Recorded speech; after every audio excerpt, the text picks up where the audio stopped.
ಈ ಹಬ್ಬಕ್ಕೆ ಆಗಮಿಸಿದ ನನ್ನ ಜನ ಸೈನಿಕರಿಗೆ, ನನ್ನನ್ನು ಪ್ರೀತಿಸುವ ಕರ್ನಾಟಕದ ಜನ ಸೈನಿಕರಿಗೆ హృత్పూర్వక నమస్కారాలు. చాలా భాషలు అయిపోయినాయి కదా. అది మీకు అర్థమైంది కదా. రెండు భాషలు ఒక్క భాష అలా కాదు. భారతదేశానికి కావాల్సింది తమిళనాడుతో సహా we need multiple languages, not just two. We need multiple languages to keep, not just for the integrity of the country, but also to understand each other,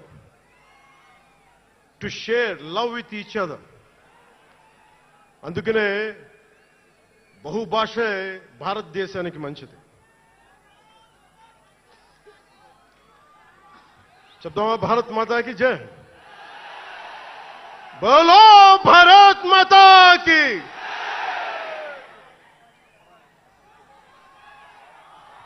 అలాగే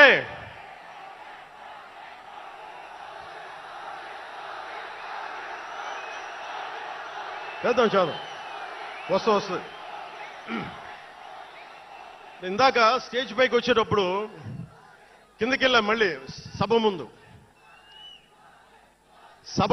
చాలా సినిమాలు ఆపండి.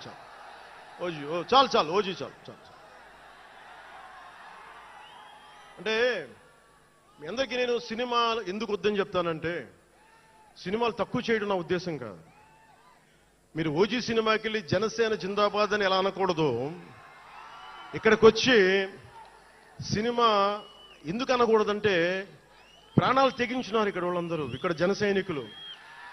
ఎందుకు సినిమా మాట్లాడకూడదు అంటే, 450 మంది పైచీలకు జన సైనికులు సినిమాలను కాదు సిద్ధాంతాలు నమ్మి చనిపోయారు. వారి గౌరవం కోసం.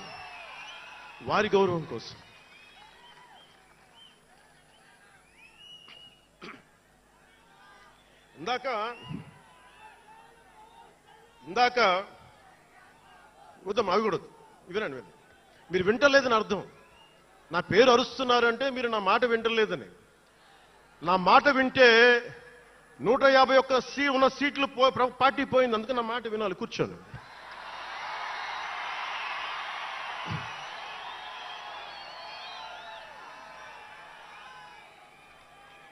ముందుగా నేను 11 సంవత్సరాల క్రితం పార్టీ పెట్టినప్పుడు, ఈరోజు మీకు డేటాలు చెప్పను, ఎన్డీఏ ప్రభుత్వం గురించి వీటిని చెప్పను. నేను మీతోటి 11 సంవత్సరాలు పార్టీని ఎలా నడిపాం, ఏ బేసిస్తో నడిపాం, నా కష్టాలేంటి, నేను పడ్డ ఇబ్బందులేంటి, కొన్ని పంచుకుంటాను. అన్ని పంచుకుంటే సంవత్సరం కావాలి. నేను ఓటమిలు ఎలా ఉంటాను, గెలుపులు ఎలా ఉంటాను, మీరు నా గుండెల్లో పెట్టుకున్న వాళ్ళు, మీరందరూ నా గుండెల్లో పెట్టుకున్నాను. మీకు మించిన కుటుంబం నాకు లేదు. అలాంటి నేను 2014లో ఒక్కడనే కూర్చొని జ్వలిస్తూ మదించిపోతూ మన ఆలోచనతో మధిస్తూ ఎలా చెప్పాలి, పెద్ద రాజకీయాల మీద నా చాలా మంది కసరత్తులు చేసిన వాడిని కాదు. 2009లో అప్పుడు రాజకీయ ప్రస్థానం తప్ప. 2003లో నేను మా నాన్నకి చెప్పాను ఫస్ట్.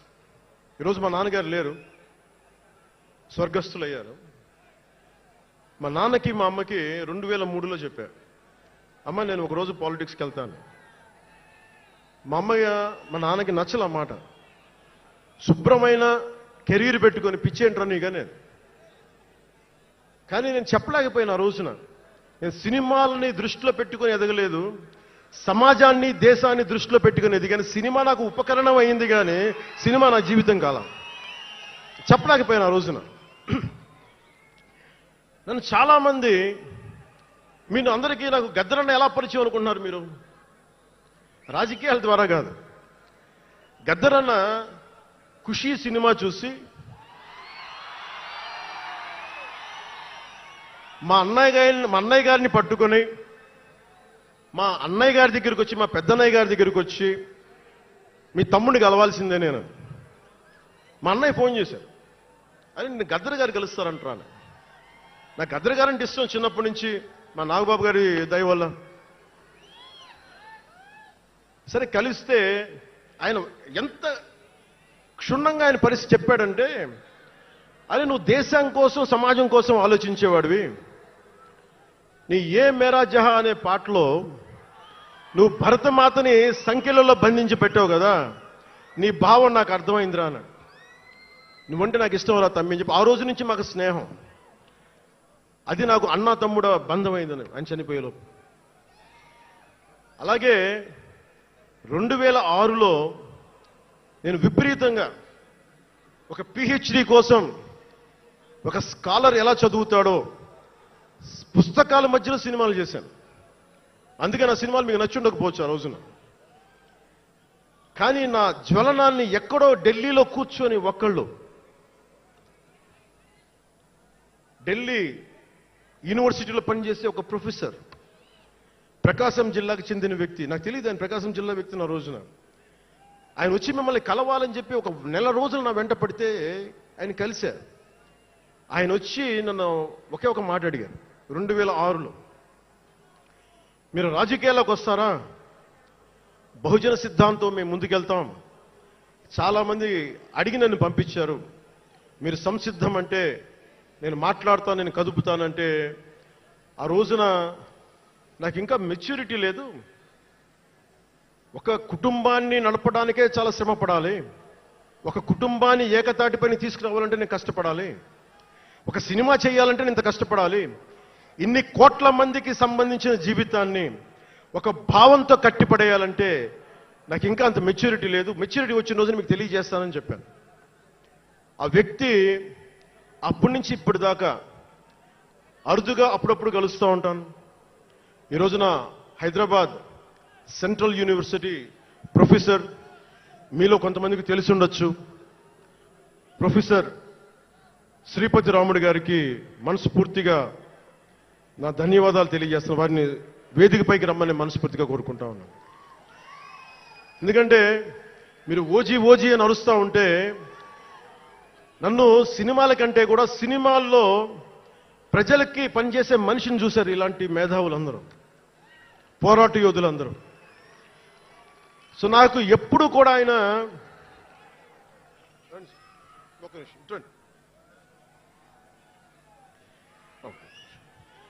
ప్రొఫెసర్ గారు మన జనసేన పార్టీ కాదు, ఆయన ప్రొఫెసరే.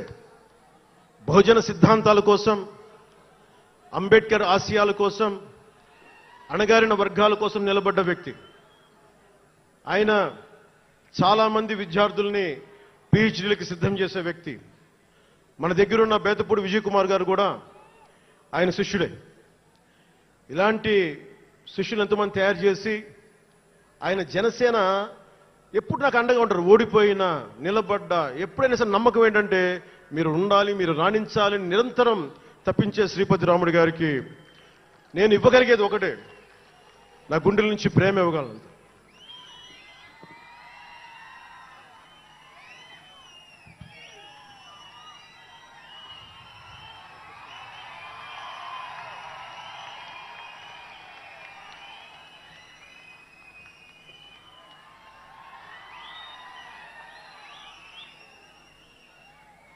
అంటే కృతజ్ఞత అనేది ఎంత అవసరం, గుర్తింపు ఎంత అవసరం అంటే, మనం ఏదో అయినప్పుడు కాదు, ఏవి అవ్వనప్పుడు మనం వెంట నిలబడాల్సింది.